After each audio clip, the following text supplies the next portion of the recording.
Olá a todos e todas que nos acompanham através dos canais da revista Em Comunidade. Esta é a 10ª edição das Raias Poéticas, afluentes ibero-afro-americanos de arte e pensamento, evento apoiado pela Câmara Municipal de Vila Nova de Famalicão e pela Casa das Artes de Famalicão, com os curadores Luiz Serguilha e Marcelo Ariel, interseção das revistas Em Comunidade e Palavra Comum. Hoje apresentamos a nossa 12ª dobra de pensamento, da hierarquia ao rizoma, percursos ao pensamento natural. E estão presentes conosco Brigitte Thierryon, professora Sorbonne Nouvelle Paris 3, Crepal, Egídia Souto, professora Sorbonne Nouvelle Paris 3, Crepal, Mariana Marino, poeta e pesquisadora da ecocrítica, doutoranda em literatura pelo UFPR, e Maurício Vieira, poeta e tradutor. Toda a organização agradece imenso a presença de vocês e passo a palavra ao Maurício para dar início a essa dobra. É com você. Obrigado, Amanda. Olá a todos. Muito obrigado à organização do Raias Poéticas pelo convite a organizar esta mesa. E obrigado a estas amigas que conduzem pesquisas fascinantes que muito me inspiram. Eu queria ouvir e compartilhar as histórias dessas pesquisadoras acadêmicas que nem sempre têm a oportunidade de as contar. E suas histórias são fascinantes, pois demonstram grande respeito, curiosidade e conhecimento com relação ao natural. De um ambiente hierárquico, que é o acadêmico, como muitos o são, elas extraem histórias de vida e de pesquisa que nos ajudam a repensar as relações com o natural. Eu dou exemplo de uma pesquisadora canadense, Suzanne Simard, que foi a descobridora do World Wide Web, no qual os fungos no humus da floresta conectam árvores de variadas espécies, transmitindo nutrientes entre elas, numa grande rede de colaboração. Mesmo as grandes árvores, as chamadas árvores mães, que foram as mais bem-sucedidas na competição ao crescimento, para chegar ao lugar onde captam energia solar sem qualquer sombra, têm, entre aspas, consciência, utilizando um antropomorfismo, têm consciência que não chegaram lá sozinhas, e quando lá chegam, pelo fruto da fotossíntese, pelo floema, retribuem a comunidade, mesmo as espécies alheias, pois tem consciência, novamente, de que é preciso diversidade para que a floresta exista. Tinha que ser uma mulher para quebrar com o paradigma de que as árvores somente competem, que imperava até então, e regia as normas de corte nas florestas canadenses. É pena que Suzanne continua a lutar, tem de continuar a lutar e penar para fazer valer suas constatações já comprovadas, publicadas na Nature, e que ela afirma que os nativos já conheciam de uma outra maneira. Pena que o corte florestal prioriza as árvores que crescem mais rápido, coníferas, que têm valor comercial somente, cortando as frondosas para não atrapalhar o crescimento das outras. Mesmo que ela tenha provado que as frondosas dão nutrientes às coníferas e crescem com mais força, agora as florestas do Canadá queimam. O solo se empobreceu. Eu tenho certeza que as histórias e trajetórias destas que me acompanham nesta mesa trarão constatações e sabedoria nestas mesmas linhas de Suzanne. Brigitte, que trabalha com o pensamento indígena no Brasil, Egídia, que trabalha com África e não só, Mariana, que já trabalha no cruzamento entre ecologia e literatura, a ecocrítica, estou confiante, irão contribuir para esta reorganização da nossa relação com o natural. Permitam-me agora falar um pouco sobre a minha trajetória. Eu que conheço uma outra hierarquia, a empresarial, que promove nossos impulsos mais agressivos em detrimento da comunidade, da natureza, que precifica e quantifica tudo, mesmo as relações.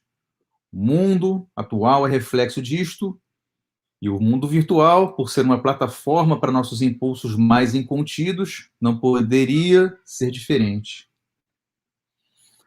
Para mim, tudo começa com um baobá, em Angola, ou como dizem por lá, um imbondeiro. Um garoto de cidade que se maravilhou com este ser, esta entidade que é o baobá. Tive uma relação inicial de antropomorfismo natural para quem se inicia nesse caminho com curiosidade. Eu transferi ao baobá observações que fiz da sociedade angolana. O baobá, para mim, virou um símbolo de um lugar onde o alto da hierarquia absorve todos os recursos e não deixa nada mais crescer. É o que eu via quando constatava aqueles campos enormes onde só cresciam os baobás e nada mais. Assim surgiu o meu romance Árvore Oca, do espanto com aquele lugar, com as condições sociais, que me levou a descrevê-las através do baobá e de algumas outras plantas, como a Welwitschia mirabilis, uma planta do deserto do Namibe, tão longeva quanto o baobá, e que simboliza uma das outras personagens. Mas, como diz um ditado do Togo, a sabedoria é como o baobá. Ninguém pode abraçá-la por completo, sozinho.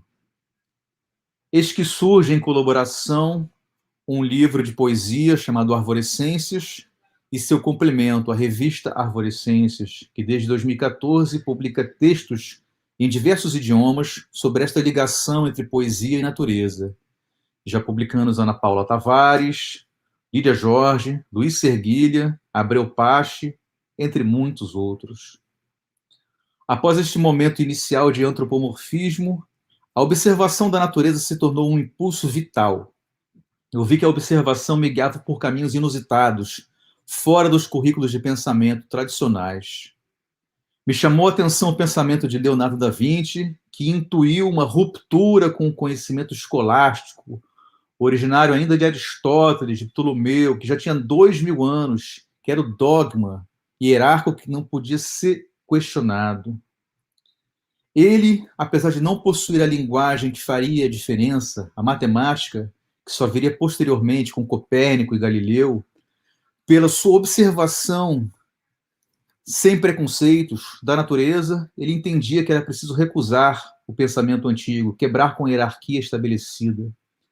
Assim, seguindo seu exemplo de uma maneira muito modesta, eu fui me adentrando para além dos jardins da filosofia, da economia, da antropologia, da sociologia, para encontrar na botânica, na etologia, na jardinagem, cruzamentos com pensadores como Vernadsky, Lovelock, Mancuso, Franz de Waal, Francis Hall, Suzanne Simard, entre muitos outros. É sempre benéfico olhar para o natural sem preconceitos. Como diria o Apollinaire, um poeta, a natureza é uma fonte da qual podemos beber sem medo de nos envenenarmos. É benéfico olhar para o natural sem preconceitos, sem querer encontrar nele a justificação de apenas um comportamento social dominante, oriundo do topo da hierarquia, como a competição, e mais nenhum outro.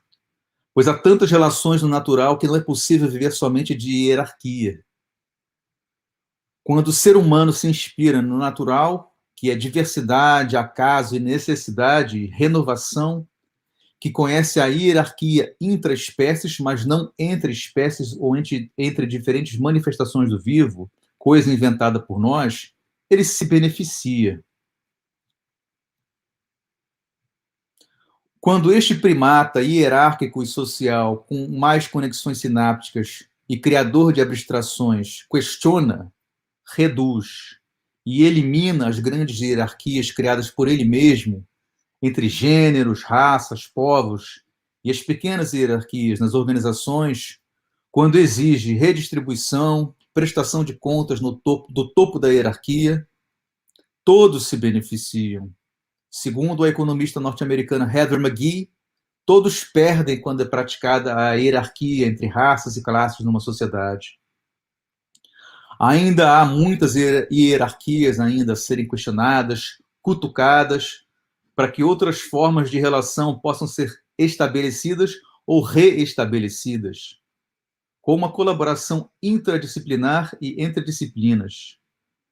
Vejo a floresta como uma metáfora para uma sociedade mais cooperativa, colaborativa e envolvida com o natural.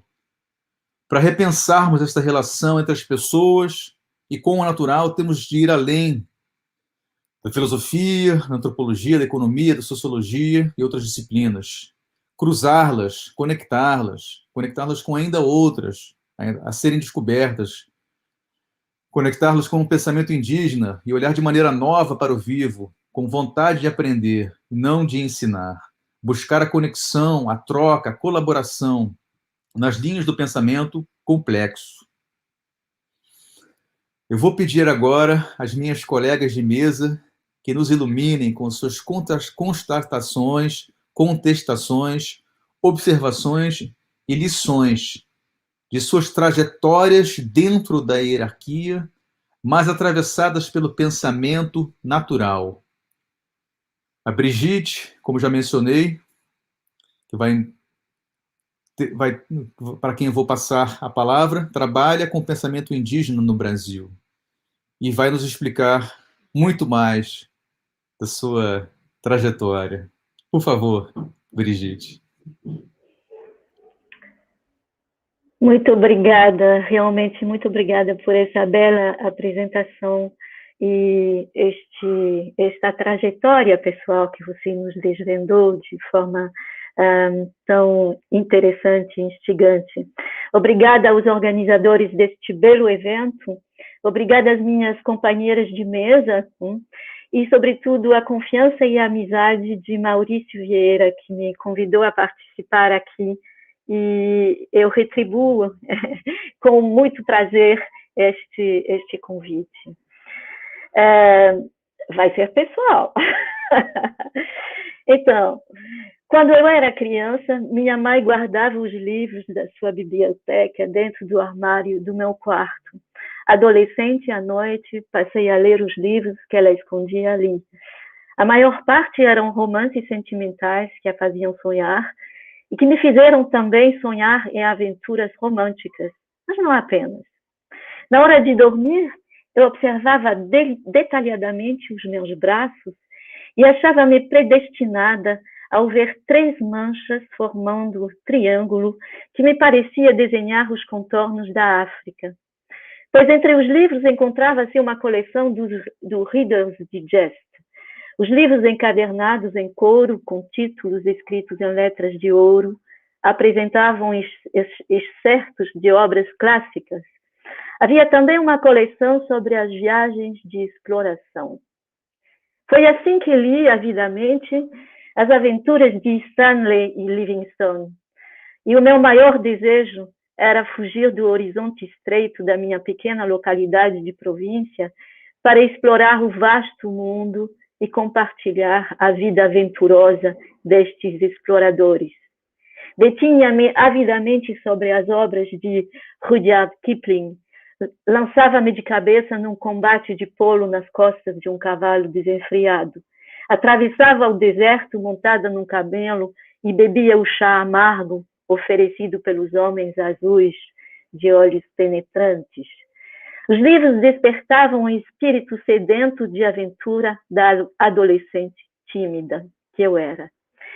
Os anos se passaram e a vida seguiu o seu rumo.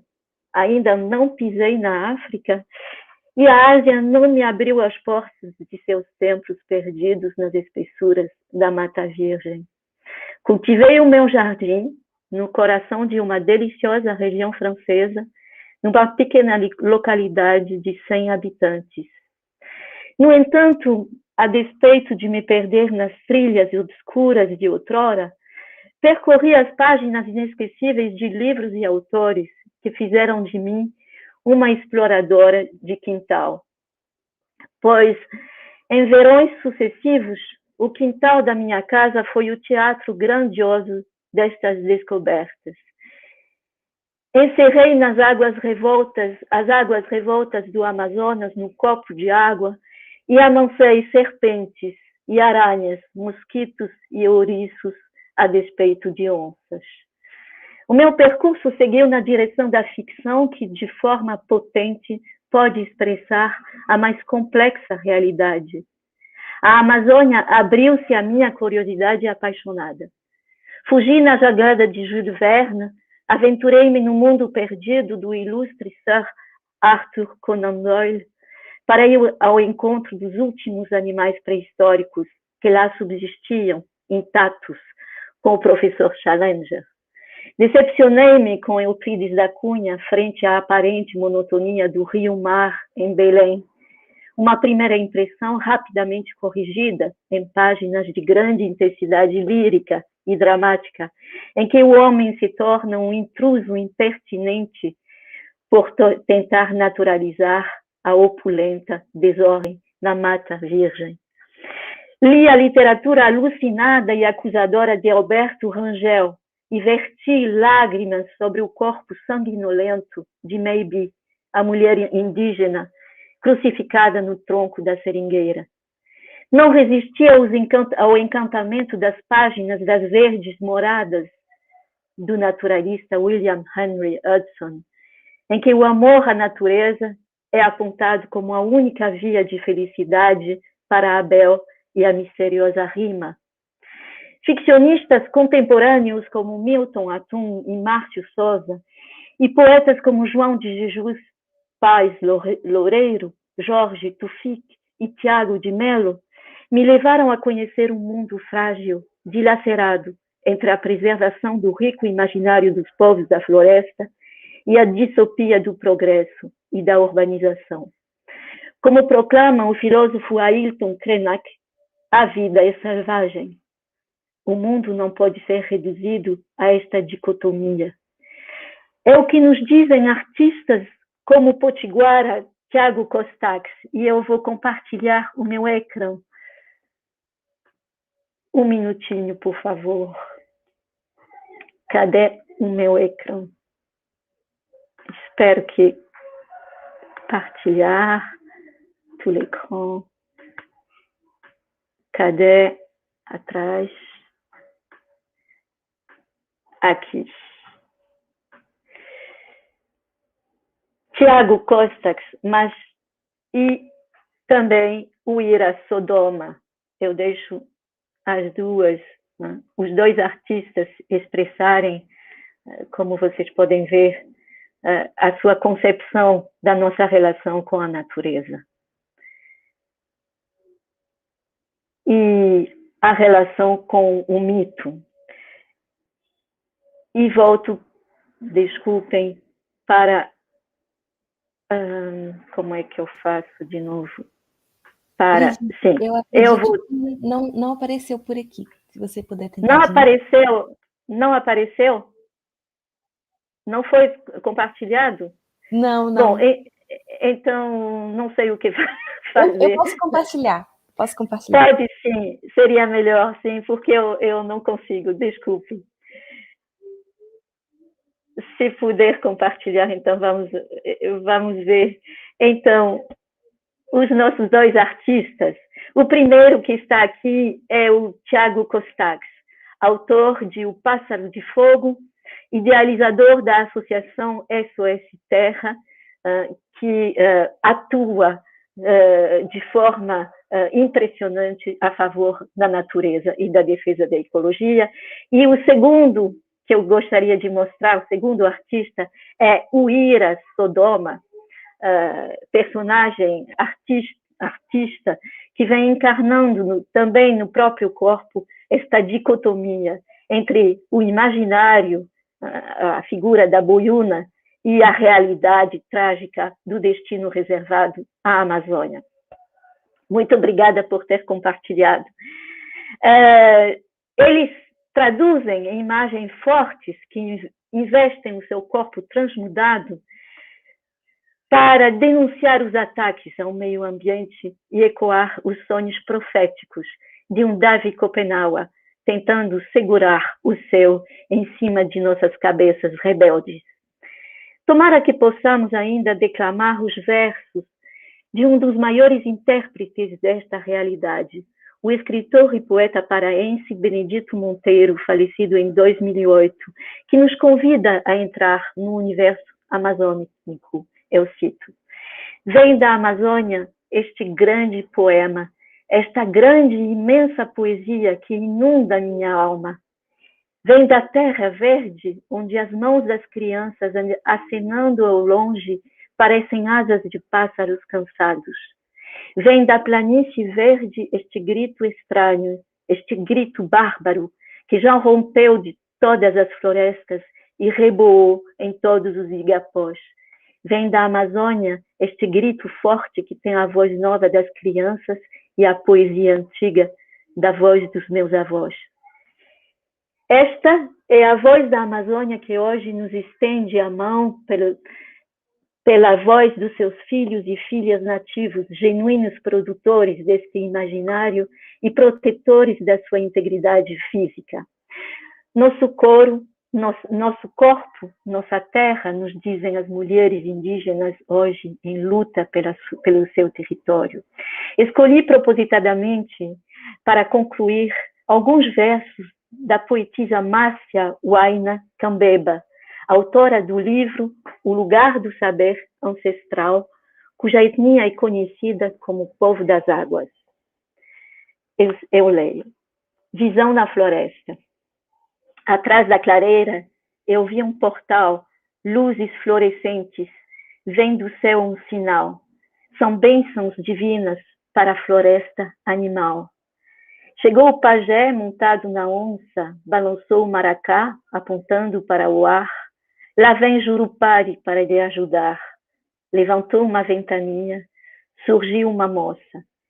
Seu corpo era verde, seus olhos cintilavam, preciosos como cristal.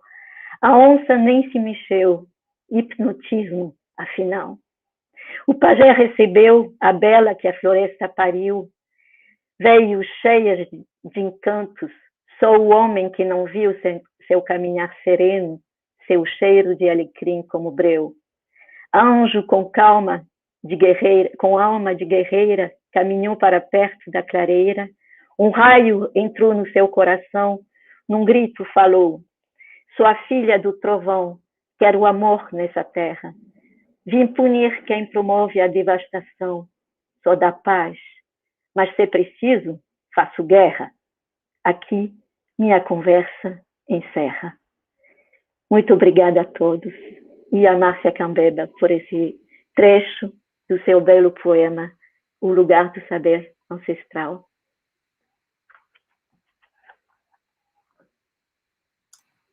Obrigado, Brigitte. Magnífico, realmente, encerrar dessa forma. E agora quero ver a Egídia dar sequência depois dessa fala, mas tenho certeza que vai nos iluminar de uma outra maneira, com a sua maneira e contando um pouco também da sua história. E que... Muito obrigada. Antes de mais, deixem-me só resolver estas questões. Eu queria partilhar o meu ecrã. Está a funcionar? Ainda não, Egídia. Ainda não. Então vamos lá tentar ver porque é que não funciona.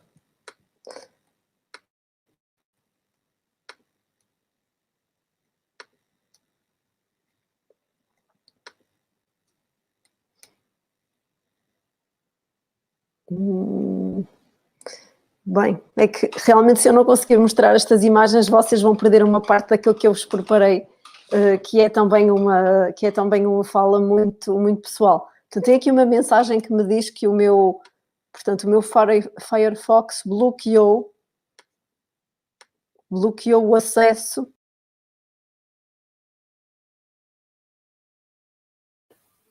Acho que deu um probleminha ali na Egídia. Pronto, ela está de volta. Estou de volta. Vamos ver se é desta vez que consigo partilhar com vocês.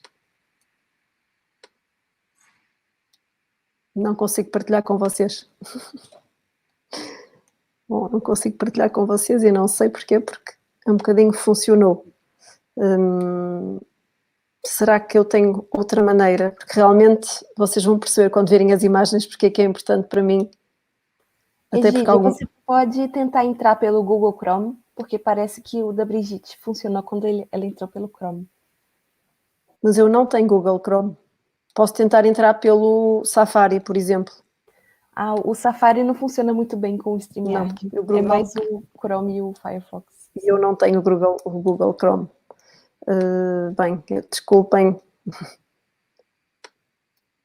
Há uma expressão que diz: se quiseres pôr Deus a rir-te, conta-lhe os teus planos. Realmente, apesar de todos os testes, continuamos na mesma, as imagens não funcionam.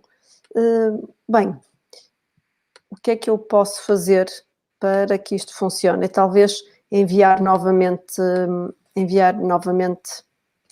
vamos ver se vai funcionar, enviar as imagens, manda ver se funcionam. Ok, Ou se calhar pedir à Márcia para começar, à Mariana para começar entretanto.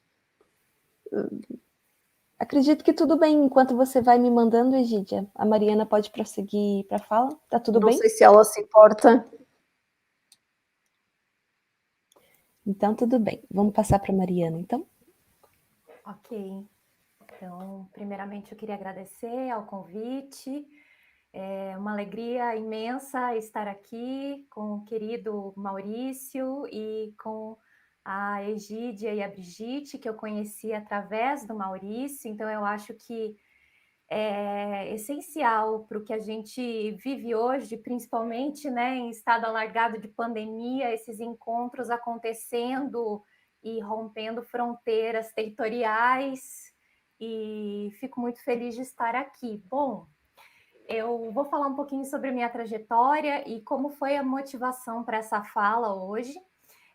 Quando a gente se encontrou pela primeira vez para fazer o teste de som, umas semanas atrás, a Egídia nos contou uma história sobre a avó dela, não cabe a mim aqui agora reproduzi-la, mas eu fiquei pensando em como a minha trajetória de pesquisa ela está muito alinhada com uma trajetória de afetividades, de encontros, e desses encontros proporcionados pela poesia e pelo contato com histórias e com trajetórias de vida. Então, eu pensei em falar, como a Egídia falou da avó, eu pensei em falar sobre a herança que minha avó me deixa, então, que é uma herança do saber escutar.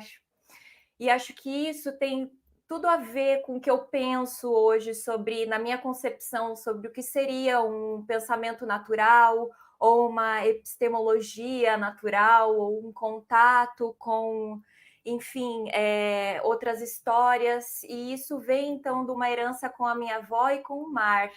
E como estamos todos aqui nessa mesa separados pelo mar, então também pensei em trazer a figura do mar, né, que simboliza muita coisa dentro do meu percurso.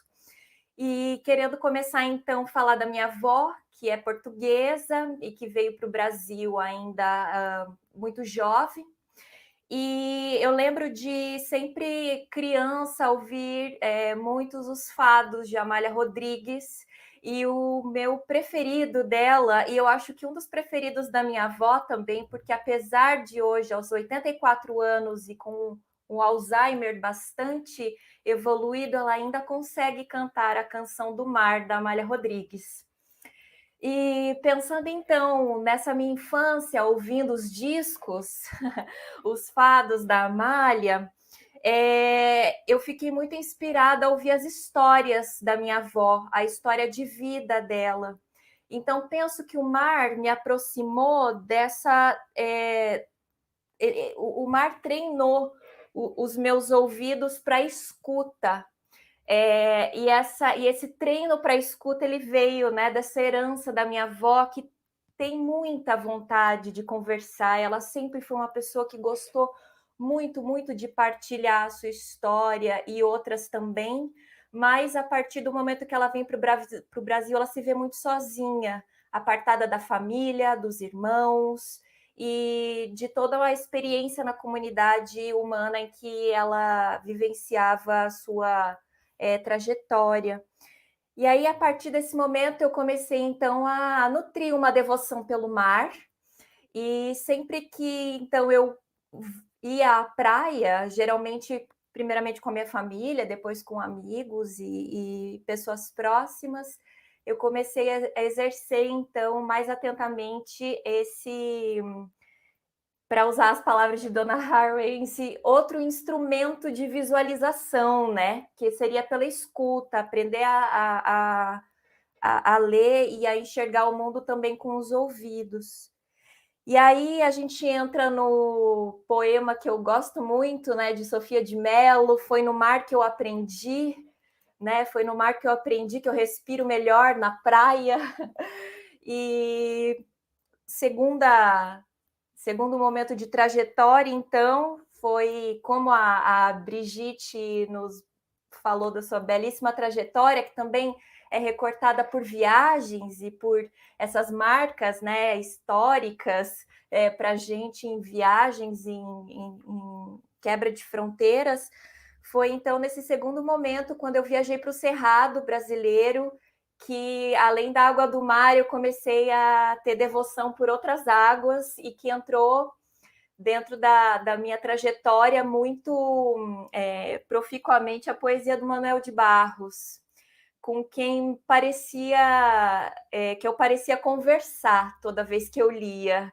Então, trabalhei com o Manuel de Barros ainda na graduação e ainda muito jovem, era interessante porque parecia que eu conhecia e queria conhecer ainda mais da poesia e espalhava, então, a poesia do Manuel de Barros para quem eu conhecia, e isso foi essencial para a minha trajetória também na universidade, na graduação.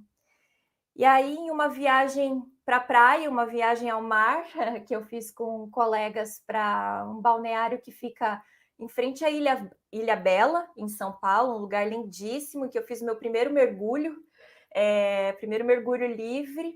Um amigo que estava nos acompanhando nessa viagem me apresentou a obra do Ítalo Calvino, que ele estava lendo, e ele me emprestou para ler nessa viagem, que a gente passou uns 10 dias na praia, que é Marcovaldo, As Estações na Cidade, que é o livro que eu trabalhei no meu mestrado, já pelo viés da crítica ecológica, mas, diferentemente das outras fases do meu percurso, é um livro que apresenta pouca água e se mantém muito calcado numa experiência urbana. E aí eu comecei a fazer essa leitura, então, ecocrítica, e a me aproximar dos estudos ecocríticos a partir de uma ideia que os contos do Calvino me trouxeram muito forte, de uma justiça social e de uma ecologia popular, como o Allier, né, o Juan Martínez Allier, o economista espanhol, nos traz, né, o ecologismo dos pobres, mas aqui na América Latina é mais conhecido como ecologia popular. Então, eu comecei a trabalhar com essa visada dentro dos estudos ecocríticos. E aí, pensando agora, quando a gente chega nessa fase que eu me encontro agora, que é no doutorado, a partir dessa herança, então, que a minha avó deixa de me fazer ter vontade de ouvir histórias, mais do que de contar, mas de ouvir histórias, eu queria ouvir mais histórias contadas por mulheres. E a partir disso, o meu recorte de pesquisa é todo voltado para a poesia brasileira contemporânea escrita por mulheres.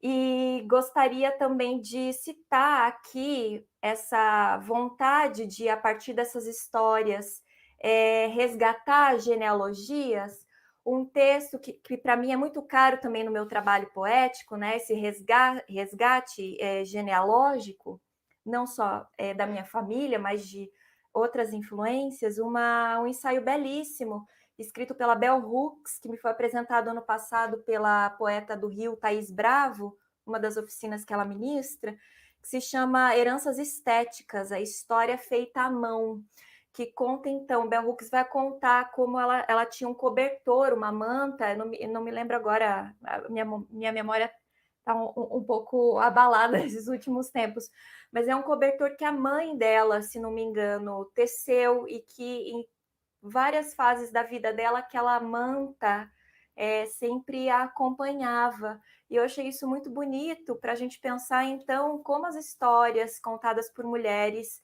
nos atravessam e nos acompanham. E achei interessante o Maurício falar da pesquisadora canadense, que então tenta trazer uma outra visada para esse comportamento das árvores, que ele diz só poderia ter sido uma mulher a romper, né, com essa hierarquia, e eu gostei disso, e é isso que eu me proponho a estudar hoje no doutorado, então, pela ecocrítica, que em sua primeira fase, tendo sido gestada, então, no norte global, vai montar seu cânone muito calcado em poetas homens. Então, agora, como a crítica ela chega à América Latina, é muito importante que a gente, então, trabalhe com textos escritos aqui, né, no Brasil, em brasileiro, para pensar uma classificação do Marcos Banho, né? Então, eu gostaria de terminar minha fala sobre genealogias e sobre esse percurso que começa, então, com minha avó, que me traz essa devoção do mar a partir dos fados da Amália Rodrigues, depois passa, então, para uma devoção em outras águas, né, que são as águas da chuva, as águas dos rios, que vem, então, o Manuel de Barros me presentear, e acho que presentear a todas as pessoas que o leem. E também pensando no Krenak, né? Brigitte falou do Krenak, que para ele, a minha provocação sobre adiar o fim do mundo é exatamente sempre poder contar mais uma história. Então, enquanto a gente puder contar histórias e puder ouvir histórias, eu acho que esse é o caminho para acessar um pensamento, enfim, natural, que é comunitário, que é diverso, que não se faz sozinho. Então, para terminar, eu vou ler aqui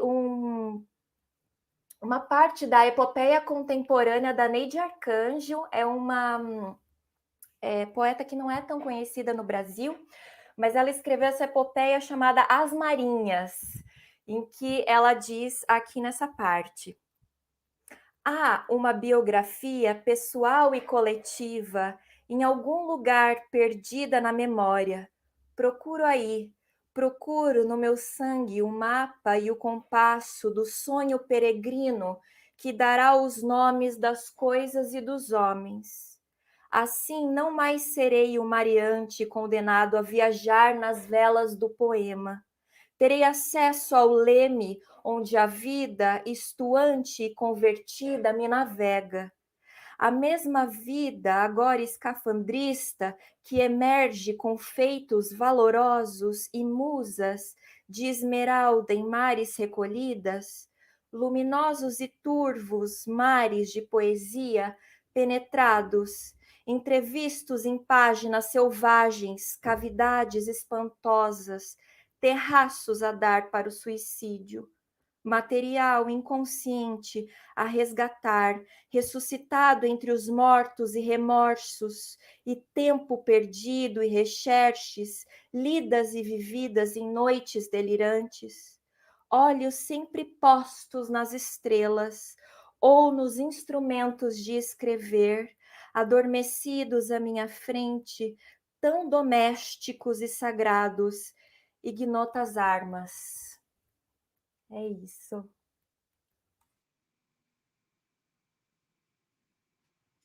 Nossa, estou aqui arrepiado. Que maravilha. Não, era exatamente isso que eu tinha imaginado que ia acontecer, está acontecendo. Então, estou dentro deste sonho, dentro daquilo que era preciso acontecer. E creio que agora, Egídia, se tudo correr bem, vai agora nos trazer... Não. Bom, muito obrigado. Eu queria, antes de mais, começar por agradecer ao Maurício por este convite, pelas trocas todas que temos tido ao longo destes, não sei, já lá vão 3 anos, 2 anos, o tempo vai passando, 3 anos certamente, em torno das árvores, em torno da poesia, em torno da Angola e do mundo. Agradecer também a todos pela organização e dizer que realmente foi e está a ser um prazer, e contar-vos realmente que o que para mim foi muito importante foi que ao preparar esta conversa com vocês, a minha mãe fez-me uma série de revelações e isso para mim já tornou este encontro ainda muito mais bonito, porque quando eu lhe contei a história e quando lhe disse, olha, há muita gente na universidade a estudar a relação com as árvores, a relação com a natureza e ela contou-me, enfim, contou-me histórias não só da minha avó, como eu tinha já contado a última vez, mas também histórias que eu não sabia que sabia, portanto histórias de árvores, de uma roseira em particular que está na família há mais de 100 anos e que supostamente todas as mulheres da família têm um excerto da árvore que é suposto cuidar e não deixar morrer. E, portanto, eu conheço esta roseira desde que sou pequena. A verdade é que eu tenho uma mão que é tudo menos verde. Eu cresci no campo e eu queria dizer-vos que, antes de contar a história, eu não sei porquê, mas eu não consigo de maneira nenhuma partilhar aquilo que preparei com muito gosto. Aliás, algumas fotografias saíram do baú da minha avó e não consigo de maneira nenhuma partilhar com vocês, porque o fecheiro tem 28 mega e não consigo enviar nem por PDF, nem por Google Drive e não consegui instalar em tempo recorde também o Chrome e não sei o que fazer. Portanto, acho que em tempo normal eu estaria... Há um bocado funcionou. Em tempo normal eu estaria aqui muito chateada, mas agora penso que prefiro contar as histórias do que estar-me...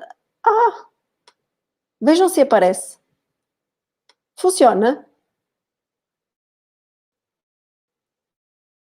Funciona assim, Egídia. Pode apresentar. Portanto, prefiro estar a partilhar com vocês. Vocês estão a ver a imagem? Sim. Estamos sim, Egídia. Está a funcionar? Está sim, Egídia. Está funcionando sim. Eu não acredito.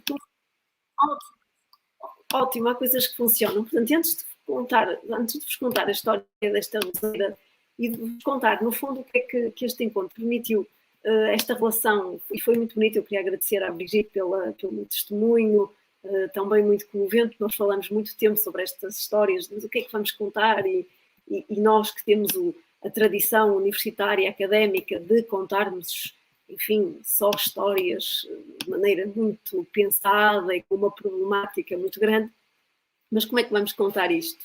E, de facto, o Maurício, com a sua interpretação, a Brigitte com a sua história pessoal, que nos levou a nós também para uma história muito mais ampla, e a forma como a Mariana também introduziu o tema do doutoramento e uma história que foi contada, por si só, penso que nos mostra até que ponto é que realmente, e foi no fundo aquilo que eu queria debater com vocês hoje, de que maneira é que os seres humanos transformam a paisagem e a natureza e em que medida é que a paisagem nos transforma.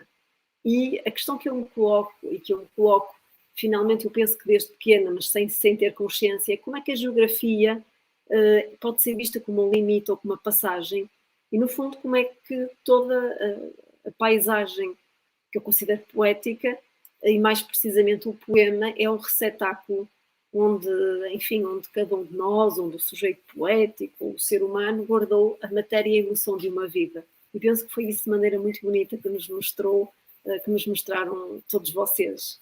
Portanto, Egídia, peço desculpas. Acho que a sua apresentação parou. Agora está em preto. E agora, funciona? Ainda não. Bom, mas porquê? Vocês conseguem ver alguma coisa ou não? Agora conseguimos. Ok, ainda bem. E aparece grande? Tá bem, aparece normal, não aparece em apresentação. Bom, vamos ver porque é que... E agora, funciona melhor? Não, agora sim tá tudo em preto. Então é melhor daquele outro jeito. Ai, desculpem, realmente. E agora funciona melhor? Vai ficar assim mesmo. Vocês conseguem ver? Conseguimos, desse jeito conseguimos. Em apresentação, não, mas assim conseguimos. Pronto. Então vamos. Como dizia a minha avó também, quem não tem cão, caça com gato. E como nós somos uma família de árvores e de gatos, vamos fazer assim. Portanto, para voltarmos só, antes de vos contar também a história da famosa roseira, muito mais tarde, eu penso que me interessei pela história penso que me interessei muito mais pela natureza e de maneira académica quando comecei a estudar, portanto, quando comecei a estudar a literatura africana e perceber até que ponto é que todas as histórias que eram contadas quando eu era pequena, que eu pensava que era fruto da imaginação, da minha família que tinha estado em África e dos livros que haviam lá por casa, no fundo não eram uma ficção. Aquele mundo que criavam para entreter os primos e todas as crianças da família, afinal, existiam. E muito mais tarde, no momento da minha tese de doutoramento, que é sobre as relações entre a poesia, o corpo e a paisagem, e a relação sobretudo com a pintura, descobri um autor, e eu queria aqui também agradecer à Brigitte, que um dia, enfim, via a minha diretora de tese, me fala da geopoética. Eu penso que ela, não sei se ela se lembra, mas que realmente Kenneth White, o primeiro livro de Kenneth White, foi a Brigitte que me emprestou, e a partir daí, abriu-se realmente uma série de questões sobre aquilo que é, no fundo, aquilo que é a nossa relação com o mundo. E o poeta Kenneth White, que é poeta, que é professor, que faz parte também do Instituto, do Instituto de Geopoética, e no fundo o que é para ele a geopoética? É uma ideologia, portanto, em que há um sincretismo, é uma experiência do eu com a alteridade, do eu com o mundo. E o eu com o mundo é vasto. Eu queria ler-vos esta citação de Kenneth White sobre a cultura. Aliás, ele é escocês e vive agora na Bretanha, onde passa muito tempo rodeado pelo mar também, falou um bocadinho a Mariana do Mar, pelas árvores. E ele diz que o mundo é o que emerge da relação com o ser humano e com a terra. Se a relação é rica, sensível, inteligente, fértil, temos então o mundo no sentido pleno do termo, um espaço agradável para viver.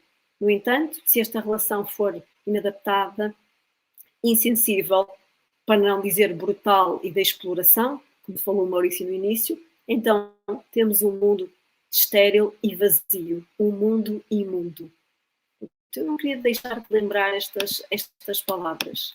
Portanto, e para voltar agora a esta relação, e não é por acaso que é preciso às vezes são precisos anos e anos, é preciso sair deste espaço para voltarmos àquilo que nós sempre conhecemos, mas que nunca quisemos prestar atenção. Portanto, eu cresci numa quinta, a minha família da parte materna tem uma quinta, portanto eu não cresci com biblioteca, cresci rodeada por animais, por vinhas, por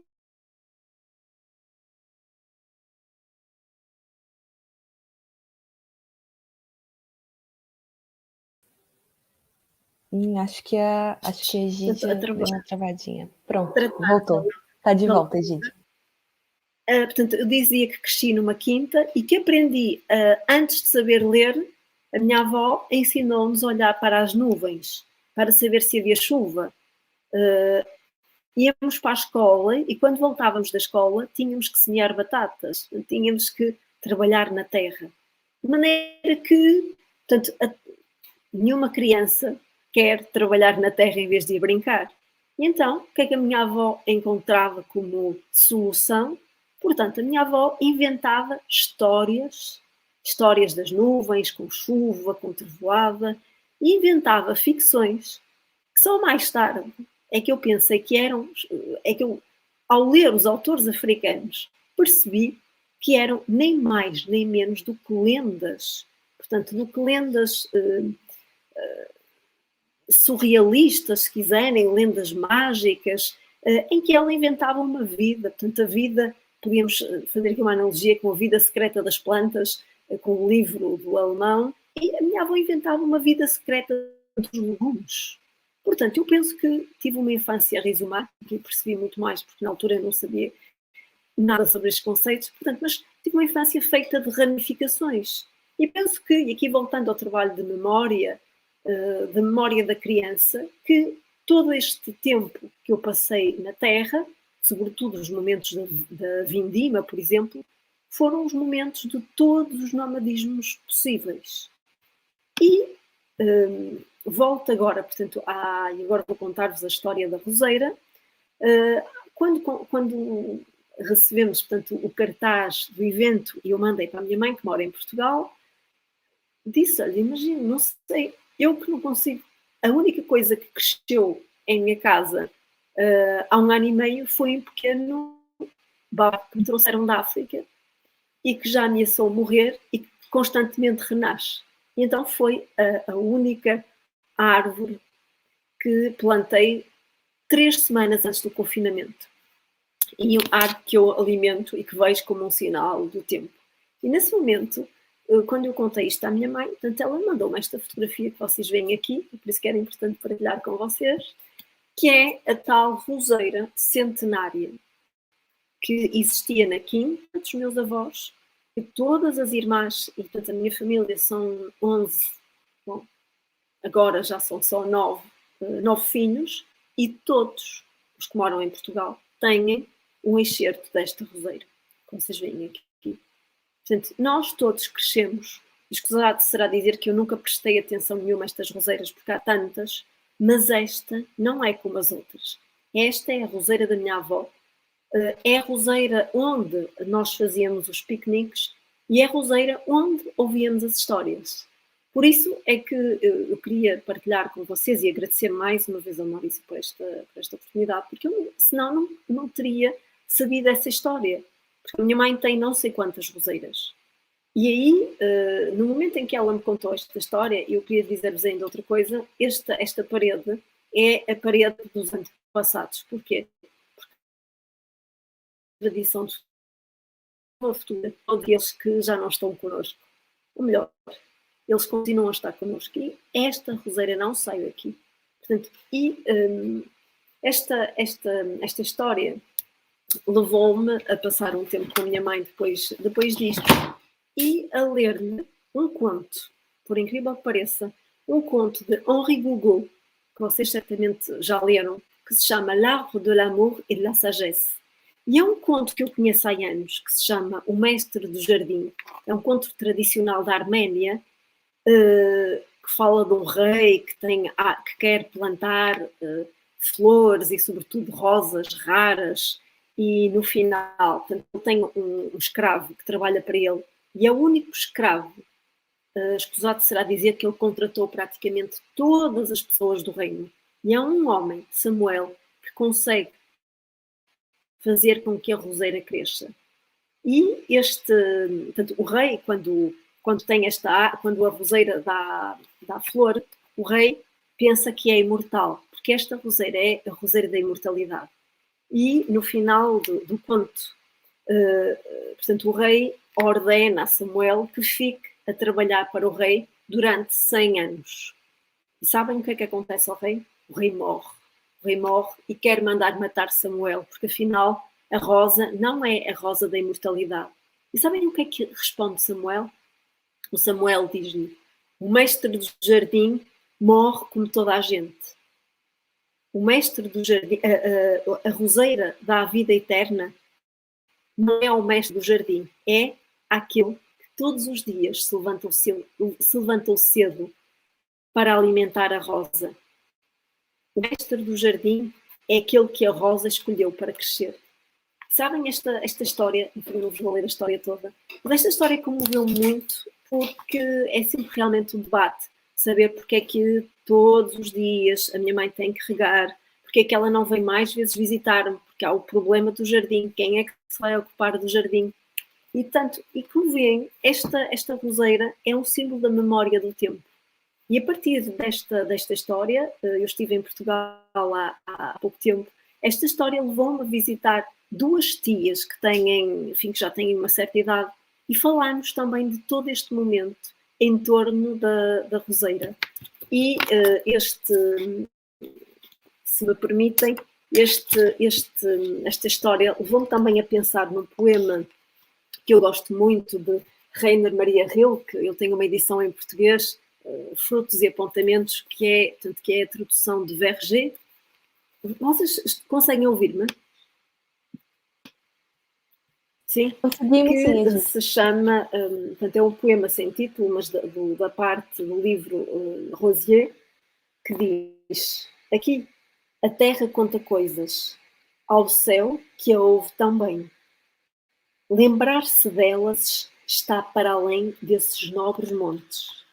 Por vezes parece enternecida, por ser desse jeito, assim escutada. Nesses momentos, mostra apenas a sua vida e não diz mais nada. E eu não queria deixar de partilhar isto com vocês, porque no fundo todos estes pensamentos me levam também, me levaram também a fazer aqui uma pequena montagem que no fundo é toda a minha infância, que são, portanto, vem aqui, são os frutos de um jardim que levei vários anos, praticamente 30 anos, para perceber que estas composições me levaram a escrever 120 páginas sobre as naturezas mortas. E que, no fundo, os primeiros quadros que eu vi foram os quadros da natureza. E citando aqui Goethe, que diz que le début et la fin de toute activité artistique est la reproduction du monde autour de moi, au moyen du moi, du monde au moi. No fundo, tudo que vivemos, tudo que nos rodeia, portanto, pelo menos tudo o que me rodeou, é esta relação que não pode ser outra do que uma relação de simbiose, uma relação de respeito. Como veem, a primeira fronteira que eu conheci, que não é uma fronteira, mas é um ver além, portanto, são estas árvores, são estas figueiras, esta figueira que vem aqui, são estes tanques onde era possível sonhar e ver esta montanha. Esta montanha, para nós, era o outro mundo, era o mundo das aventuras. Era um espaço onde os primos que moravam no Canadá, onde os primos que vinham de Angola, onde os primos que vinham da Suíça, onde os primos que vinham de Itália, de França, contavam histórias e exageravam. Este espaço aqui era o espaço iniciático, era o espaço da alteridade, era o espaço mundo, e hoje é um espaço abandonado, mas onde ainda é possível, eu vou já voltar a isso, onde ainda é possível viver. Como veem, este espaço aqui é o espaço onde, voltando a Rilke, o céu foi contemplado para toda a eternidade. E eu estou quase a terminar, mas não queria deixar de partilhar isto com vocês. Há uns anos atrás, 4 anos atrás, na altura dos incêndios, os grandes incêndios que devastaram praticamente 1/3 do país, para mim foi extremamente difícil, enfim, como para todos os portugueses, por várias razões. Uma foi porque na minha infância vivi várias vezes ameaças de incêndios. Vocês viram, a fronteira é com os eucaliptos. Portanto, os eucaliptos, nós temos uma relação de grande amizade e ao mesmo tempo grande medo. E, portanto, em 2017, na altura dos incêndios, ardeu grande parte do lugar onde eu vivi a minha infância, nomeadamente uma parte da minha escola primária. E em 2018 surgiu a ocasião, portanto, surgiu a oportunidade. Quando eu contei esta história a vários amigos e pessoas das belas artes, 2 artistas que tinham trabalhado também sobre o ritual do fogo, o Tarkovsky, enfim, outros autores, acharam que era uma boa ideia e que queriam fazer um ritual para curar a terra. Claro que eu aceitei desde logo e disse, eu participo, mas para mim foi muito difícil. E nós tínhamos 3 visões diferentes daquilo que acabou por se tornar uma residência artística no lugar da minha infância. Portanto, realizou-se um pequeno filme, um filme que foi feito pelo artista Thomas Van Reghem e pelo artista Damien Marsen, das Belas Artes de Paris. Portanto, vai ser um bocadinho difícil mostrar-vos o livro, mas isto é um livro com algumas fotografias do filme, algumas imagens do filme. Aliás, esta fotografia para mim é forte porque para os artistas tratava-se de um projeto, enfim, embora sensibilizados pelo fogo, e a determinada altura eu estava a ter convulsões de choro porque era o espaço da minha infância que tinha ardido.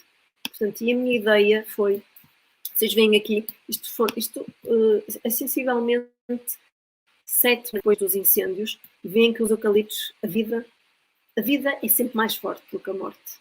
Veem que a vida retoma. E a minha ideia foi oferecer o meu ventre, aliás, veem aqui num tronco calcinado, e a minha ideia foi oferecer o meu ventre para fertilizar a terra. Uma espécie de ritual poético, não sei o que lhe poderemos chamar, mas encontrar uma forma de dar novamente vida àquela terra. E eu queria terminar com esta ideia de que o corpo, para mim, o corpo paisagem, questiona-nos sobre a necessidade que o poeta, eu aqui incluo mais no lugar do poeta, sente de se projetar na natureza, no outro, neste tronco carbonizado, que é pele, que é casca, que é vegetação, e no fundo encontrar nessa energia do fogo, um renascimento, e encontrar também uma caverna, uma escapatória nesta caverna que o mundo viu nascer. Eu queria deixar-vos eu ainda não partilhei estes poemas em público, com 2 poemas, eu só vou ler um, que eu escrevi em francês nesta altura, porque eu não escrevo em francês poesia, mas que eu escrevi na altura para o filme que foi realizado e foi a minha contribuição, de certa maneira, para as reproduções. Eu vou ler-vos este poema que se chama Femme Forêt. J'écrirai une forêt sur toi. J'écrirai une histoire sur la terre chaude. J'écrirai un lendemain sur ton ventre calciné. Femme forêt, bois sculpté, bois dessiné, bois brûlé, dont les lignes d'un horizon enflammé. E o outro poema que se chama Totem Calcinado comoveu-me muito. No fundo, nestes lugares que arderam, houveram casas que arderam. E nas casas que arderam era possível ver restos de bonecas, restos da vida das pessoas que arderam. Não era só a natureza, era também a relação que estas pessoas tinham com esta natureza. Porque são casas que ficam literalmente no meio do mato. E eu termino assim. La terre pleure et déverse la sève brûlante d'un arbre noir étouffé par l'immense tentacule du feu ivre des origines, celui de la mutation des espèces. Encore un Big Bang en cri, le tronc frontière naufrage, incendié à la dérive, dans le désert de cendres. De la tête de la poupée survivante jaillit une branche devenue charbon. Je m'apprête à écrire avec cette peau tannée aux cheveux tentés de deuil. Totem calciné, murmure d'un vent d'ombre. Eu termino com estas palavras, sobretudo para aqueles que nos estão a ouvir. Penso que o mais importante para o mundo de hoje e sobretudo para o mundo que vai ficar é nós esquecermos esta ideia que realmente há mundos separados. Não há mundos separados, há apenas um mundo, apenas uma espécie que faz eco a várias espécies e que já não podemos ver, no meu entender, não podemos ver natureza e seres humanos. Não podemos ter esta visão de dicotomia que tínhamos há uns séculos atrás, mas perceber que realmente para sobrevivermos e para que a nossa espécie possa sobreviver a esta crise que atravessa, que uma das soluções talvez seja realmente fazermos faire corps, que é mais fácil dizer em francês, mas, portanto, relacionarmos com todas as espécies e não nos esquecermos que nós, seres humanos, Homo sapiens, partilhamos o nosso genoma com muitas outras coisas. Os nossos ossos são pó de estrelas, a nossa composição também é casca de banana, também é rocha. No fundo, quando nós percebemos que a nossa espécie não é mais forte do que todas as outras, talvez seja possível encontrar um compromisso. No fundo, para sobrevivermos, não podemos viver sozinhos, vivermos sozinhos. Muito obrigada e desculpem estas questões técnicas e mais uma vez, obrigada a todos e bem-aja.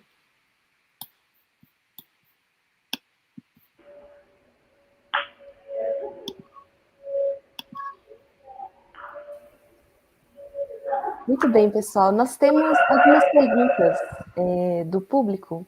Tem uma pergunta da Camila Mugan, que ela fez lá no comecinho, que eu acho que dialoga muito com uma que ela fez aqui mais para o final. Vou passar ambas para vocês. A primeira pergunta: até que ponto a soberania do humano, um conceito tão hegemônico, está disposta a abrir mão de sua força dominadora? E ela também pergunta assim: qual o papel da literatura na construção dessa nova ética de relações distributivas, colaborativas e não hierárquicas?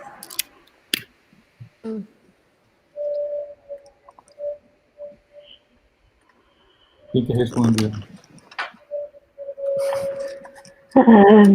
Eu posso, talvez, dizer algumas palavras sobre isso, a respeito da perspectiva que a gente pode ter se formos atentos às mensagens que nos enviam outras civilizações, como, por exemplo, os indígenas, os povos indígenas estão nos apresentando uma outra forma de conviver com a natureza, de conviver com o nosso mundo. E essa concepção não é uma concepção hierárquica. O humano não é soberano. O humano é participante de uma coletividade que é composta por seres humanos e não humanos, a natureza é vida, e é uma forma de vida tão preciosa quanto a nossa, e a nossa posição antropocêntrica nos esconde isso, mas é uma concepção ocidental. Se a gente ouvir outras concepções, eu acho que nós teremos uma outra relação com o mundo.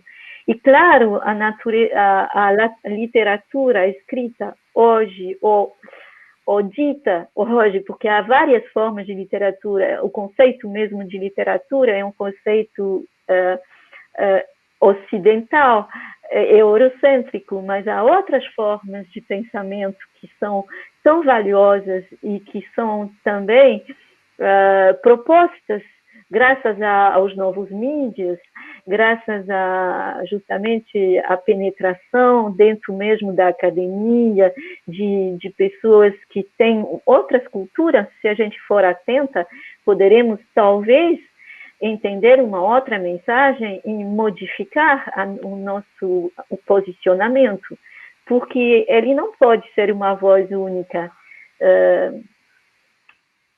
Não sei, é a Chimamanda que está dizendo que não pode haver uma história única. É muito perigoso isso, né? Um pensamento único. Então, eu acho que contra esse pensamento único, justamente, esses povos, que sejam eles da Amazônia, da África, dos Estados Unidos, não sei, outros povos, né? Os outros povos estão tendo uma outra relação. E, curiosamente, em vários lugares do planeta, essas concepções estão se cruzando. Elas são parecidas. Então, por que é que a gente não acredita no que existe em povos que são supostos e que viveram milênios, né, nessas terras longínquas, sem se conhecerem? e desenvolveram coisas parecidas. E por que nós não acreditamos? Então, temos que pensar nisso, né? Para abrir a nossa mente e talvez ter um relacionamento mais igualitário, mais positivo com o nosso próprio meio ambiente, que nos sustenta a nossa vida, né? E nós esquecemos isso. Né? Desculpe, eu me alonguei um pouco.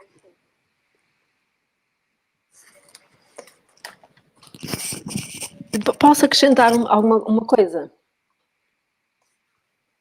Sim, em relação ao que disse a Brigitte, precisamente que concordo também que é importante que outras vozes venham para a academia e salientar também que cada vez mais há nos museus de antropologia, de história natural também pensadores, chefes de etnias que sejam indígenas do Brasil, da Papuásia Nova Guiné e mesmo de África, que venham também testemunhar e dar a visão que eles têm, a cosmovisão que têm de outros modos de funcionamento. Portanto, e quanto à questão da literatura, pois que é importante percebermos que realmente vários autores dão conta, tanto, o papel da literatura na construção das relações. É importante perceber autores como, portanto, vários autores africanos de vários países, enfim, não só dos países lusófonos, que, portanto, dão conta de uma realidade em que a natureza está no primeiro plano e que é uma filosofia, e que não há esta dicotomia entre a superioridade da natureza e o ser humano. Portanto, o ser humano depende desta natureza. Penso que é importante que logo desde a escola primária, no ensino, hajam também acesso a estas literaturas. Porque, enfim, a literatura é um sistema de pensamento. E a literatura possibilita esta alteridade desde a pré-primária. E aqui temos realmente aquilo que me parece importante salientar, que é a literatura como eixo geopoético, portanto, esta relação com o mundo. Portanto, e quando temos uma árvore que fala, ou um antepassado que fala com a árvore, não dizer à criança, pois, é uma lenda. Não, colocam as árvores. Portanto, e agora sabemos que há realmente uma comunicação, que esta árvore fala, entre aspas, comunica com outras árvores. Portanto, e explicar que nada disto é ficção, mas, portanto, que é uma outra maneira de funcionamento. E penso que aí cabe-nos a nós, pais, professores, e também, por que não dizermos atores políticos, porque todos nós temos uma função política na sociedade, fazer com que estes temas não sejam só temas de debate na academia, mas que sejam temas de debate cotidiano.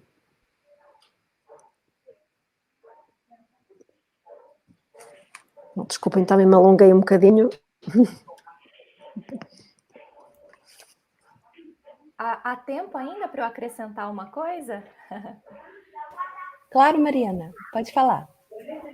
Então, fiquei pensando que esse é o sentido, por exemplo, da crítica ecológica, né, hoje, é aproximar, então, essas outras visões, cosmologias, e ampliar o que hoje, né, a antropologia, ela chama de epistemologias ecológicas. Eu tenho feito algumas leituras do Tim Ingold, que ele coloca a questão da simetria, né? Então ele vai falar em como nós devemos pensar na simetria entre os seres. Isso não quer dizer que a gente pense em restituir ou reconstruir uma relação de hierárquica, mas a simetria é quando a gente conhece ou quando a gente entende a diversidade, então, da natureza e das naturezas, né? E, obviamente, dos seres humanos, e a gente entende e aceita a igualdade dentro da ideia de diversidade. E só trazendo uma parte aqui de um ensaio do Miyakoto, que eu estava lendo esses dias, que eu tinha separado para ler se tivesse um tempo, para a gente pensar essa relação da literatura, então, com essas questões, ele vai colocar assim: do mesmo modo, a ideia de meio ambiente pressupõe que nós, humanos, estamos no centro e as coisas moram à nossa volta. Na realidade, as coisas não nos rodeiam, nós formamos com elas um mesmo mundo. Somos coisas e gente habitando um indivisível corpo. Esta diversidade de pensamentos sugere que talvez seja necessário assaltar um último reduto de racismo, que é a arrogância de um único saber e a incapacidade de estar disponível para filosofias que chegam das nações empobrecidas. Acho que conversa bastante com o que a Egídia e a Brigitte já também colocaram anteriormente. Nós temos mais uma pergunta que eu acho que junta também com a pergunta do Serguilha, da própria Camila também. Ela pergunta o seguinte: como podemos usar a palavra em favor dessa existência colaborativa com a vida e toda forma de vida que nos afeta? E o Serguilha também pergunta: como fazer crítica de arte ou de poesia sem nos entranharmos no pensamento que a natureza gera ininterruptamente? E ele prossegue: como compreender a duração na arte sem nos afetarmos com a autoprodução eterna e o devir da natureza naturante?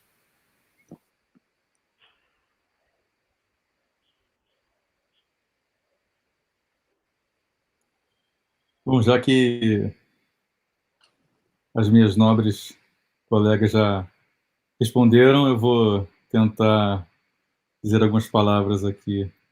Em primeiro, sobre o que a Camila colocou, como podemos usar a palavra em favor dessa existência colaborativa com a vida e toda forma de vida que nos afeta. Eu diria que usar a palavra com muito cuidado. Trabalhar a palavra pela sua raiz, não torná-la hermética, torná-la o mais clara possível para todos, porque se nós vamos nos conectar nesse rizoma, e é necessário cada vez mais nos conectarmos, aqui o que a gente discutiu, eu vi como um bosque, né, de várias experiências, memórias que absorvemos ao longo de nossas vidas e conseguimos colaborar através da palavra. Só que há problema na palavra. Então, a maneira como eu vejo como poeta é com muita cautela e não aceitar os significados que só servem para deturpar ou tornar turvo, incoerente, inconsequente qualquer ação que vai ser tomada a partir dessa palavra. E esse é algo recorrente e que eu procuro evitar, sobretudo na metafísica. Há pensadores atuais escrevendo de uma maneira dentro da filosofia que aproximam com a natureza. Às vezes eu acho muito interessante, mas às vezes eu acho muito opaco e muito perigoso, que a gente não sabe exatamente o que eles estão dizendo mais, e por isso que eu acho que é importante sempre procurarmos o termo mais preciso e que não tenha ambiguidade, e deixar para que as histórias, as narrativas que serão, apesar de serem produzidas em vários lugares, o sentido que elas darão, apesar da tradução, vai ser, afinal, mais importante que a palavra. Apesar de elas serem compostas por palavras, o sentido que essas histórias e narrativas darão serão fundamentais para fortalecerem esse rizoma que nós estamos construindo tão lentamente, mas de maneira tão importante, porque realmente tudo está queimando, justamente porque algumas palavras prevalecem e não conseguimos extraí-las desse campo minado que deixaram para nós, a não ser com muita dor e muita violência. Então, que essas narrativas de povos do mundo inteiro possam prevalecer, transmitindo o conhecimento que eles absorveram de maneira holística do ambiente que as rodeia e transformaram em palavra uma sabedoria. Isso vai ser traduzido, obviamente, mas vai ser interiorizado por esse animal que nós somos. Eu acho que vai ser por aí. A palavra apenas como um fio condutor que atravessou, transmitiu esse nutriente desse povo que o absorveu também de seres que os rodeiam.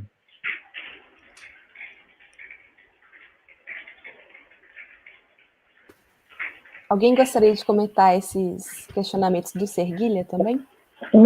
Eu gostaria simplesmente de acrescentar uma coisa ao que... Posso acrescentar uma coisa? Sim, eu queria acrescentar uma coisa levantou. ao que o Maurício disse. Você fala, talvez, Egídia, depois eu falo. Bom, eu gostaria simplesmente de acrescentar uma pequena coisa sobre... a fala de Maurício me fez pensar que a palavra é um instrumento de poder. É um instrumento, essencialmente, que deveria ser inclusivo, mas que é extremamente excludente. E eu acho que se a gente não ouvir as narrativas que outros povos, a Mariana falou de povos de países periféricos ou pobres, né? Eu posso falar de outras culturas também. Se a gente não se der essa preocupação de falar de maneira igualitária para todo mundo, de querer ser entendido por todo mundo e de receber também as mensagens de todo mundo, então a gente não vai criar esse mundo que nós queremos criar, que seria um mundo mais sensível, mais igualitário. E também partir do princípio que eu acho que a palavra, quando ela está carregada de arte, quer dizer, dessa sensibilidade que é a arte, ela é não sei dizer em português, mas ela é atravessada por uma força que necessariamente vai encontrar a autenticidade do outro. E é nesse sentido que a literatura, talvez, a arte, tenham muito que nos dizer nas nossas relações para justamente mudar a nossa concepção do mundo e o nosso posicionamento.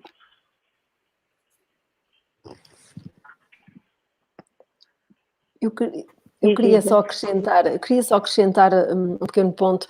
Há uns anos atrás, um chefe papu da Papuásia, Nova Guiné, que se chama Mundia Kepanga, que vem da Nova Guiné, veio a Paris na altura da COP21 e depois, mais tarde, houve um filme que foi realizado em 2017 que se chama, portanto, o filme foi realizado por dois realizadores franceses que se chama Frères des Arbres, Un appel d'un chef papou.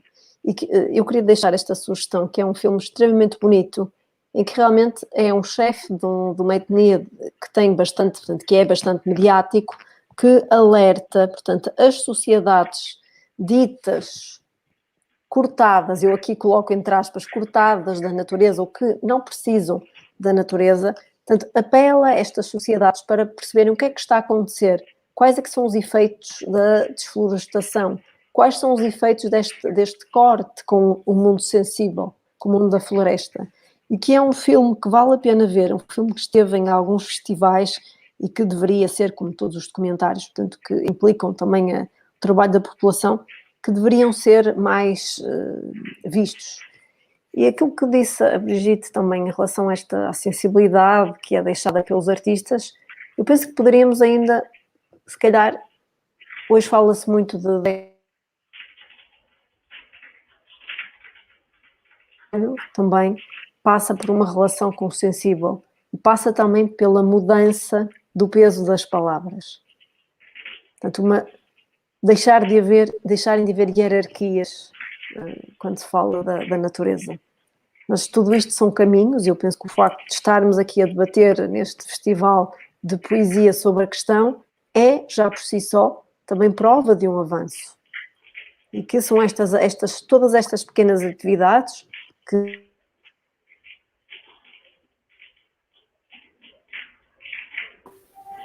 a gente está com alguns probleminhas aqui com a... Pronto, voltou. Queria só dizer que é a tomada de consciência que nos fará evoluir.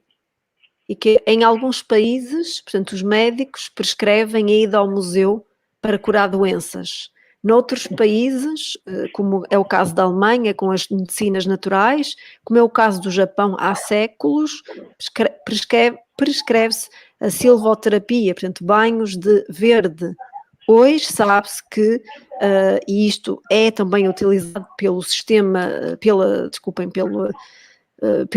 Câmara de Paris, portanto, sabe-se que as grandes cidades, se tiverem mais árvores, absorvem o barulho, absorvem também mais o stress das pessoas. E hoje temos sinais para estas sociedades cartesianas que precisam de medir, temos sinais que mostram que realmente vive-se melhor rodeado pela cor verde. Vive-se melhor com dando um abraço a uma árvore, por exemplo. E penso que é importante que estes conceitos não sejam só utilizados por um grupo restrito da população, mas que sejam incutidos como gestos básicos e gestos essenciais. Bom, penso que vocês não me ouviram. Ouvimos sim, Egídia. Alguém mais gostaria de comentar essas perguntas? Sim, Egídia, ouvimos.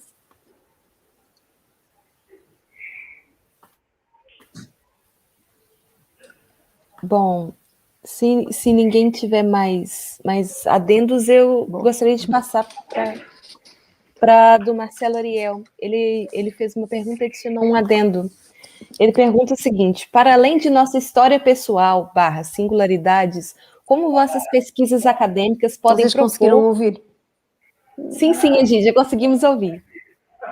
Bom, vou reler a pergunta do Marcelo. Para além de nossa história pessoal / singularidades, como vossas pesquisas acadêmicas podem propor / apontar novas formas do viver, novas subjetividades a partir do pensamento selvagem? E ele acrescenta: nossa história pessoal / singularidades colonizadas e ou violentadas pelo colonialismo.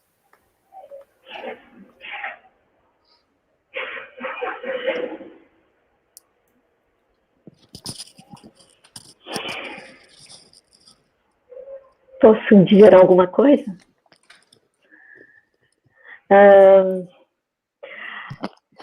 Primeiro, eu gostaria Vocês de dizer que conseguiram foi ouvir? um exercício. Sim, Egídia, conseguimos. Difícil falar de si mesmo, porque normalmente nós estamos atrás do nosso assunto de pesquisa, né? Mas é sempre revelador um assunto de pesquisa, e nós vemos isso com os nossos estudantes, do nosso ser profundo também, né? Há sempre uma relação, qual, às vezes, ela é evidente, outras vezes ela não é. Mas em que consiste o nosso papel para mim, por exemplo, eu posso responder para mim, depois eu não respondo para os outros pesquisadores, mas para mim, por exemplo, trabalhar porque através dessa pesquisa é expressar uma ideologia, um pensamento profundo, um posicionamento em relação ao mundo. Senão, para que serviria a minha pesquisa? E se ela não serve para justamente defender umas ideias profundas, dar voz aos que não têm, e tentar melhorar a minha própria posição, quer dizer, satisfazer essa própria interrogação sobre o que nós somos, qual é a nossa utilidade aqui, o que estamos fazendo aqui, como conviver harmoniosamente com os outros. Então, é isso, para mim.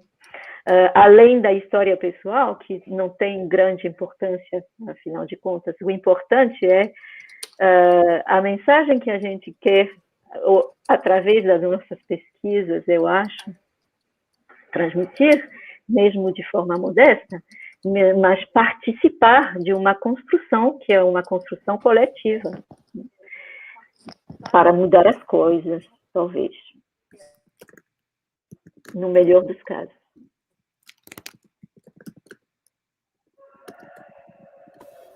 Alguém mais gostaria de comentar essa pergunta do Marcelo?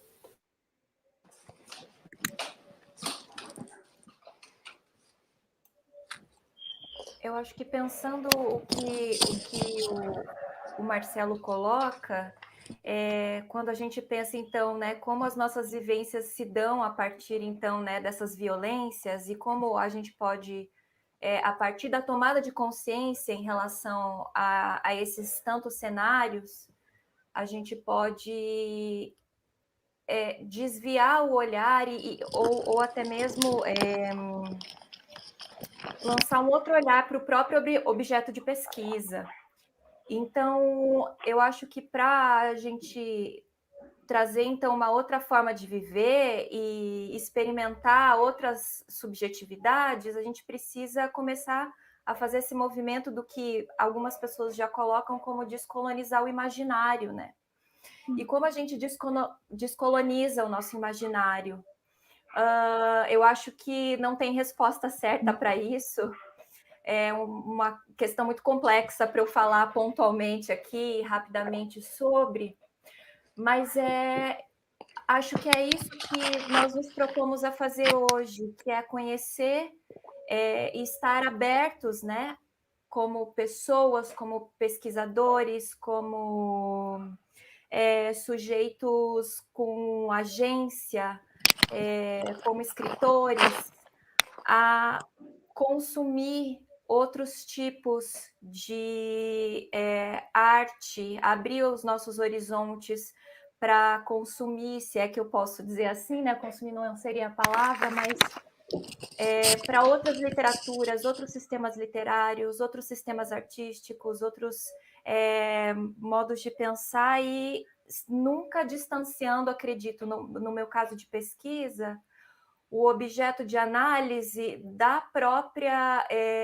do próprio estudo da colonialidade, né? Da colonialidade moderna, e como ela se dá ainda em diversos níveis e na própria linguagem. Então, como o Maurício falou, acho que descolonizar o imaginário também é pensar em outras formas de escrita e utilizar a palavra, sim, com cuidado, para que a gente não reforce essas, enfim, linhas de violência e de pensamento.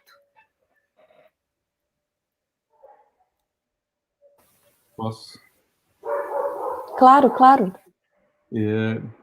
Meu sonho é que minha filha, que tem 7 anos, que está na escola pública na França, possa crescer aprendendo sobre mitos africanos, Yorubá, Kimbundu, Umbundo, Chokwe e demais povos do Brasil, os inúmeros povos, da América do Norte, Cherokee, Navarro, e demais tribos sul, da Oceania, da Ásia, e não só mitos gregos de um povo.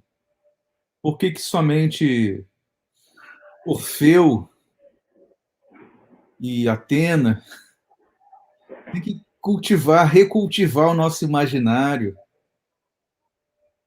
crescer com todas essas histórias, e ao mesmo tempo uma criança no Brasil, numa escola pública, possa ter acesso também a isso, todas essas histórias, esses mitos, narrativas, compreendendo as conexões entre elas, os ensinamentos que estão indiretamente incutidos e transmitidos pelos sábios que as reuniram em alguma vez sentados frente a uma fogueira, perto de uma clareira, em algum ermo, sob estrelas, abaixo de estrelas, numa noite de outono, comendo um peixe que ele pediu permissão de pescar, pediu desculpas, né? Mas sabe que ele vai retribuir de alguma forma. Que essas crianças possam crescer com isso, com outra mentalidade, e não a mentalidade. Minha mãe conta uma história de que ela dava aula lá no Rio, e então o pessoal lá na escola dela pensava: você é professora, você nunca foi na Disney. Então, quando estavam conversando sobre Disney World, um garoto falou: eu gosto muito daquele brinquedo na Disney. Aí minha mãe contribuiu: eu gosto desse brinquedo também. Aí o garoto chegou assim: professora, você nunca foi na Disney, você é professora.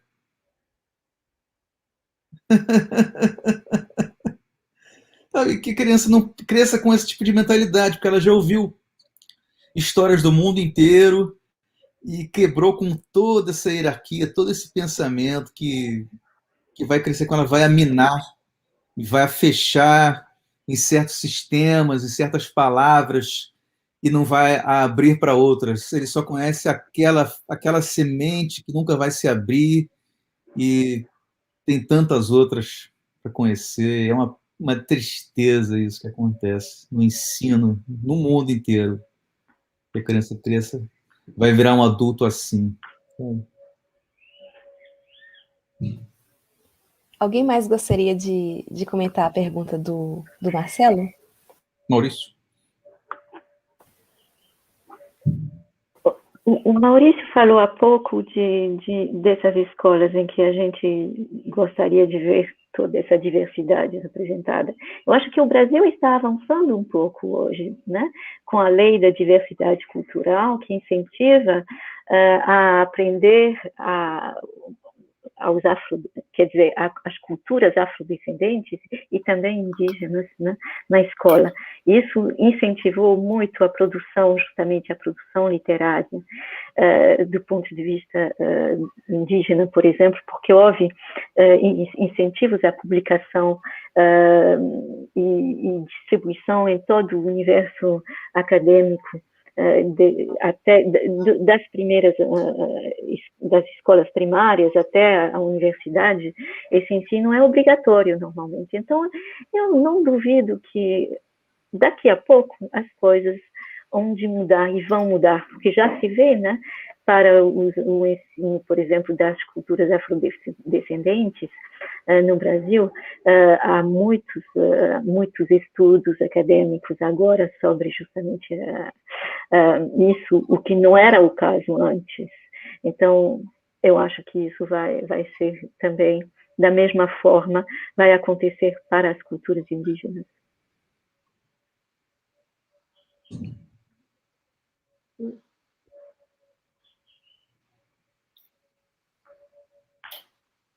Eu penso que, não sei se o microfone está ligado, eu penso que também é o que disse, eu penso também que é o nosso papel enquanto representantes da academia, é fazermos terreno e trazermos depois nas nossas pesquisas os resultados desse terreno e, portanto, fazer trabalho de campo e trazer também, dar voz àqueles que certamente não teriam voz nestes meios. Mas penso que houve realmente uma grande evolução neste sentido. Mais uma vez aproveito para agradecer aos organizadores e ao Maurício por este momento de partilha. Pessoal, eu queria passar só mais uma pergunta para a Mariana, que essa pergunta foi feita diretamente para a fala dela, e depois passamos para as considerações finais. Pode ser? A Luciana Jardim pergunta: Mariana, você acha que podemos encontrar em Clarice Lispector um mar que queima, segundo sua água viva, esse elemento marinho? E continua: um mar a queimar estaria nessa genealogia do feminino? Bom, eu vou confessar que eu nunca li Água Viva da Clarice, mas eu posso comentar essa questão da água a partir da última leitura que eu fiz dela, que foi Perto do Coração Selvagem, que foi o primeiro romance publicado, né, por ela. E vejo que as grandes viradas da narrativa da personagem Joana, da protagonista, elas se dão junto ao mar ou algum ambiente que simboliza a água. Então, ela tem essas tomadas de consciência próximas sempre à água. Então, quando a gente vai pensar em genealogia, acredito que os claricianos podem falar melhor sobre isso, né? Mas eu tenho uma colega que faz mestrado na USP atualmente e ela pesquisa a botânica na Clarice, a relação botânica na Clarice, e como também as plantas são importantes para essas viradas de narrativa, não só nos romances, mas também nos contos. Para quem quiser acompanhar o trabalho dela, o nome dela é Amanda Angelozzi. E pensar que essa coisa do animal que queima, né? Esse ser incômodo, quando a gente vai pensar em genealogias, em recuperar histórias, eu acho que sim, eu acho que as mulheres, também não estou querendo generalizar, mas quando eu penso nesse incômodo que a gente sente ao ler Clarice ou ao ler outras mulheres, faz parte, sim, dessas histórias escritas por mulheres, né? Eu tenho me sentido bastante provocada quando estudo meus objetos de pesquisa, né? As poetas contemporâneas brasileiras, eu me sinto bastante provocada. Então, eu acho que esse incômodo, não sei se eu estou respondendo direito a sua pergunta, mas acho que esse incômodo, sim, ele vem com bastante cuidado, ele é colocado linguisticamente com bastante cuidado, esse incômodo que pode ser sutil, mas é cortante, é marcante na presença ali de algumas temáticas, enfim, né? Então, acho que isso tem a ver, sim, um pouco se a gente vai pensar em genealogias, né? De mulheres. Enfim, não tenho muito que contribuir porque eu não li Água Viva, mas é isso. Muito bem, pessoal, muito obrigada. Eu gostaria de passar, então, para as considerações finais, para a fala de encerramento de cada um. Pode ser? Claro.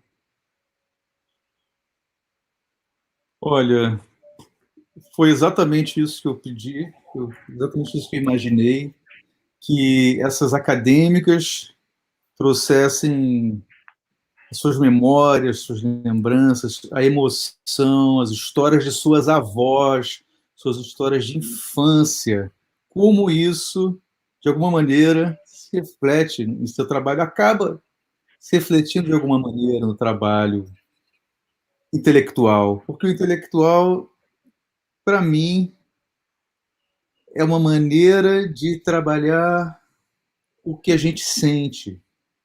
A gente usa a cabeça para resolver os problemas criados dos conflitos das nossas emoções, entre as nossas emoções. Os outros seres vivos têm também uma forma de inteligência para resolver os problemas de suas existências. E eu me maravilhei em ver, de uma maneira ou de outra, intuitivamente, na fala de cada uma dessas pessoas, como elas estão resolvendo, através do intelecto, essas pulsões vitais que elas possuem e expressam, tentam expressar através da palavra conduzida e construída dentro do discurso acadêmico, mas que consegue transmitir este conhecimento como se fossem histórias de uma avó ou de um povo da floresta. Eu só tenho a parabenizá-las.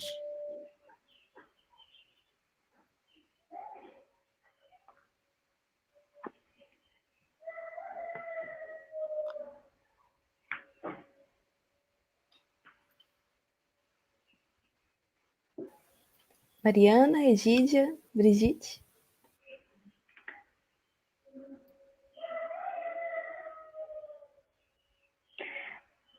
Não sei se eu posso falar, então eu gostaria de voltar sobre o personagem da autora Clarice Lispector.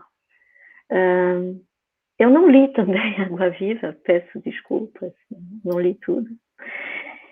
Mas eu li Laços de Família, e num dos contos de Laços de Família, justamente, voltamos ao personagem de mulher que vai encontrar, depois de ter visto um cego mastigando chiclete, ela vai caminhar completamente perdida na cidade, desce do ônibus em que ela está e se esquece no parque.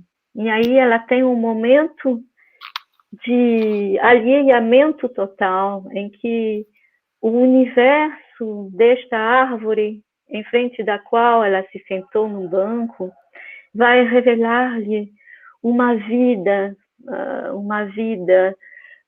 extremamente rica. E esta vida minúscula que surge desse tronco de árvore vai revelar-lhe o seu profundo ser. Ela vai se tornar uma mulher que vai conhecer os seus desejos profundos, e esses desejos são desejos insubmissos. Então, ela vai encontrar a sua própria verdade. Será que ela vai assumir essa verdade depois? Isso eu deixo vocês descobrirem, né? É Clarice Lispector, então vale a pena ler essa história de Clarice Lispector, né? E esse destino de mulher, mas ela também remete a uma genealogia de mulheres, né? Que foram também impedidas de fazer o que elas querem, né? Mantidas sobre uma disciplina, uma certa disciplina, um papel social. Então, bom, também vale a pena descolonizar esse tipo de mulheres, né? Então, e talvez seja bom que nós somos numerosas também, né? Pesquisadoras, né? E mais numerosas cada dia. Eu espero que isso talvez seja uma coisa importante. Eu agradeço muito esse espaço de fala que nos foi oferecido através dessa conversa, sobre a qual, no início, eu não via muito bem como me encaixar. Mas, afinal de contas, por rizomas e raízes, né, encontramos a verdade das coisas e navegamos num rio poético e nos mares que nos levaram da Amazônia à Papuásia e a outros espaços, as roseiras também, que fazem parte do imaginário, né? O imaginário do nosso ser profundo. Então, agradeço muito.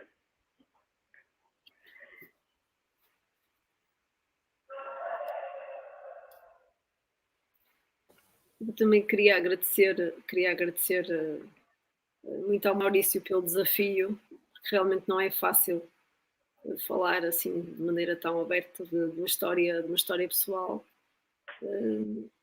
E dizer que realmente foi um belo momento, eu que estou aqui rodeada pela natureza, foi um belo momento pensar nestas questões, e realmente penso que há uma certa emergência em cultivarmos um jardim interior e trazermos para dentro de cada um de nós este jardim interior. Ou melhor, este jardim exterior, para que ele se torne um jardim interior. Penso que será uma maneira, talvez, de vivermos melhor com os nossos demónios. E deixem-me só dizer, já que é uma noite de confidências, que eu não queria viver no campo. Não queria. Lembro-me de debates e discussões com os agricultores e achar que realmente eles não tinham sabedoria nenhuma. O que eu queria era ser uma menina da cidade. Foi à academia, foi preciso sair de casa, fazer estudos fora, para perceber que eu respeito imenso aquela gente. Imenso. E que eles têm uma sabedoria que eu jamais terei. No fundo é isso também, é este respeito pelo outro, este respeito pelo aquilo que o outro sabe. E há uns anos atrás, numa conferência que nós organizámos com a Brigitte, lembro-me de uma etnóloga que falava do problema da agricultura e do facto da terra na Amazónia, em alguns lugares da Amazónia, numa etnia chamada Baniwa, estar a ser desleixada, ou melhor, esteve desleixada durante muito tempo, e agora há todo um trabalho de valorização da terra. E é um trabalho também de dizer aos jovens que trabalhar na terra é importante. E não é por nada que depois de tudo o que nós vivemos, destes sucessivos confinamentos, há cada vez mais gente a voltar para a terra. Por que será? Muito obrigada. Agradeço também a oportunidade e fico muito feliz de ver que as nossas histórias, elas se costuraram, né? Como a Brigitte falou, também gosto quando acontecem essas sincronicidades, apesar do tema mais aberto e das histórias pessoais e das nossas trajetórias autorais de pesquisa e vida, a gente conseguiu encontrar uma estrada um pouco parecida. Gosto bastante enfim, desse resultado, e fico feliz de ter partilhado essa tarde de segunda-feira com vocês. Com certeza a semana começou muito bem. Obrigada. Muito bem, pessoal. Nós gostaríamos de agradecer imenso a presença de vocês, pela contribuição a esse debate, e agradecer imenso também a presença do nosso público. E eu gostaria de convidar todos para acompanharem as Raias Poéticas através dos canais da revista Em Comunidade no Facebook e no YouTube. Amanhã nós temos a nossa 13ª dobra de pensamento, Filosofia e Poesia, Rastros e Encruzilhadas do Impossível. Vai ser às 14 horas do Brasil, 18 de Portugal. Uma boa continuação e até amanhã.